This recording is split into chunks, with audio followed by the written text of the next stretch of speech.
This was one of Marvel's biggest mistakes. Hydra Captain America. If you've been reading comics for a while, you probably remember how pissed the fans got. But if you're new here, get ready for a laugh. Back in 2016, while Captain America Civil War was dominating theaters, Marvel Comics dropped a bombshell in Steve Rogers' Captain America issue 1. At the time, Sam Wilson, aka Falcon, had been carrying the shield because Steve had lost the super soldier serum, but when Steve magically got his powers back, this series was supposed to mark his heroic return, but instead, it went left. By the end of the first issue, Steve Rogers uttered the now infamous words, "Hail Hydra." If you're thinking of Avengers Endgame, where he says it as a cheeky fake out, this wasn't that. This was real. The twist? Steve had supposedly been a Hydra sleeper agent since childhood, planted to infiltrate the super soldier program. Yeah, it was a lot to process. Fans were furious, social media exploded, petitions circulated, and some readers even quit Marvel Comics altogether.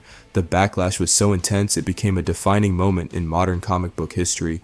Over the next few issues, things got even messier. This wasn't just a one-off story, it spiraled into the Secret Empire event, where Hydra Cap used S.H.I.E.L.D.'s resources to take over the United States. Insane, right? But here's where it gets really convoluted. The whole mess tied back to a sentient cosmic cube named Kobik. Think of her as a reality warping entity with the mind of a child. Hydra brainwashed her, and she rewrote history to make Steve a Hydra agent. But wait, there's more. Marvel tried to sell this as the original timeline, claiming the Captain America we knew was the altered one. Confused yet? Basically, Kobik created a fake reality where Steve was evil, then made everyone believe that was the real timeline. It was a triple retcon nightmare that left fans scratching their heads. Some fans speculated that Marvel never intended for Hydra Cap to be permanent, and only came up with this convoluted explanation because of the backlash. Either way, the original Steve eventually returned, thanks to Kobik and Bucky Barnes, who had formed a sweet father-daughter-like bond with her. She used her powers to restore the real Cap, who promptly kicked his evil counterpart's ass.